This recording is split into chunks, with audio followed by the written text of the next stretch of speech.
Потребата од уставни измени и како тие успешно да се заокружат, тоа се главните прашања на агендата на Мануел Сарацин за време на неговата посета на Скопје.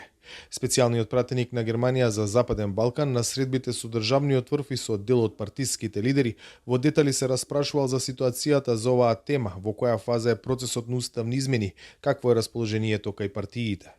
Председателот изрази очекување за натамошна силна поддршка од германските власти во пристапување на земјата кон Европската унија, посочувајќи дека забрзувањето на интегративните процеси е во интерес на политичката, безбедносната и економската стабилност на целиот регион, пишува во соопштението од председателскиот кабинет по средбата на Пендаровски со Сарацин. Дел од соговорниците на Сарацин му пренеле дека станува збор за тешко прашање кое го поларизира општеството и дека засега, како што стојат работите, малку е веројатно дека ќе се обезбеди неопходното двотретинско мнозинство и дека е потребно да се работи со опозицијата која не покажува знаци на попуштање од тврдиот став. Тоа според партиското соопштение и лидерот на ВМРО ДПМН директно му го кажал на германскиот пратеник. Председателот Мицкоски потенцираше дека државата се соочува со големи предизвици, како на внатрешен, така и на надворешен план. Мицкоски уште еднаш го афирмираше ставот на партијата во однос на евроинтеграцијскиот процес и започнувањето на преговорите, додавајќи дека граѓаните на Македонија час поскоро треба да бидат дел од Европската унија, но процесот да се води исклучиво на европски процеси и принципи, а не на уцени и закани од соседна Бугарија, информираат од ВМРО ДПМН.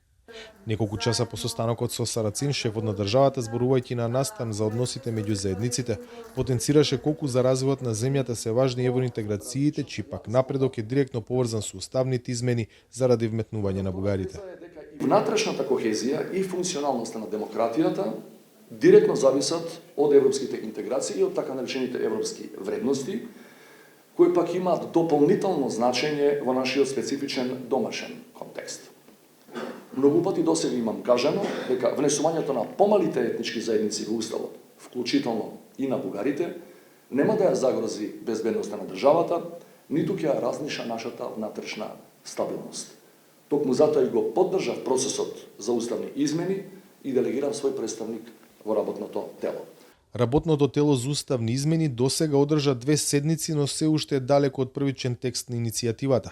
Наспрот инсистирањата од владата за брзи резултати, од ова тело одговорија дека не сакаат да зборуваат за временски рокови во кои ќе го испорачаат текстот на иницијативата за уставни измени. За Гласот на Америка, од Скопје, Владимир Мирчевски.